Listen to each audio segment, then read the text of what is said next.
being a newspaper guy, how's that business working out for you? You Oh, retired yet? I'll be on the street in no time. Yeah, I picked a fine occupation to go into. I just recently saw, forget if it was a Forbes list or a Wall Street Journal list or something of the 100 best occupations. Journalist was dead last, baby.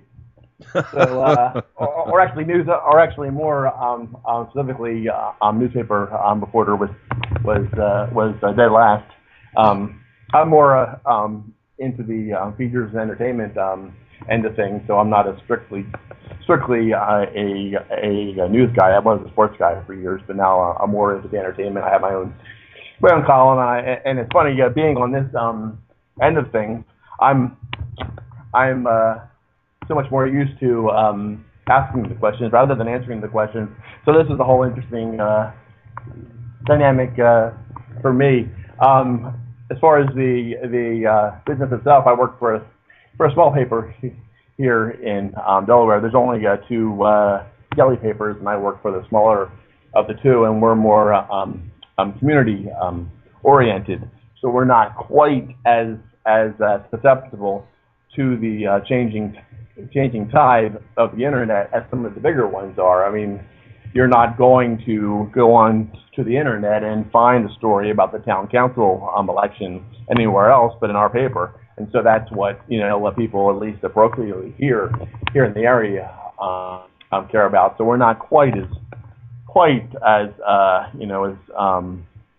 as in the better shape of some of the other bigger papers, kind of ironically enough. And certainly when you talk about social networking and the internet, I mean, that has become a huge part of our industry. I mean, it used to be, you'd write your story and it would come out the next day. Well, now it's a battle between the local TV stations and the other local daily and weekly papers in the area to see who puts the story up first on Facebook. So, Yeah. It's sort of a competition between ourselves, whereas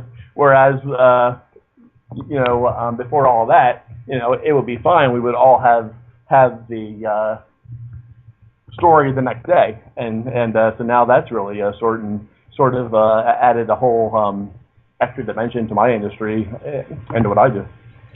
So as far as going back to our talk about TMOS, these guys are bringing up these topics and having these back and forths on the news of the day. We don't have that news guy necessarily at the end of the show, but they are bringing up the stuff, yeah, and having that back and forth. Where do you think, or what do you think about the evolving of this show? Do you think that we should, as far as Mike's piece of it, now that he's doing the news you may not need, is that really needed? Should we cut that out, or should we be looking for something else in its place?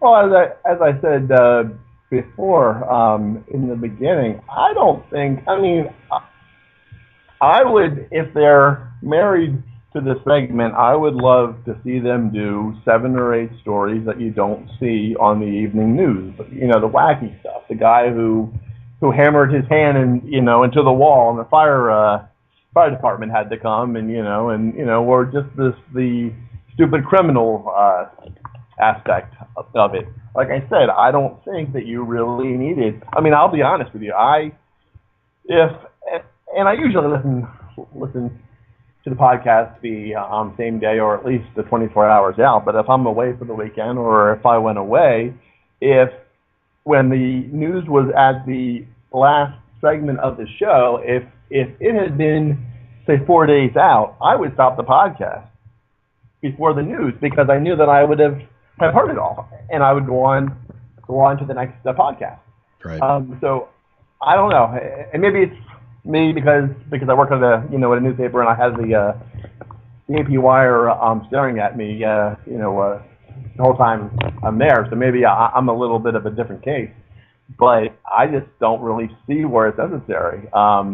And of course, there's another aspect of that as far as having the 3 guys involved, whether you want to see a fourth person involved, and I'm not sure if I do or not. So.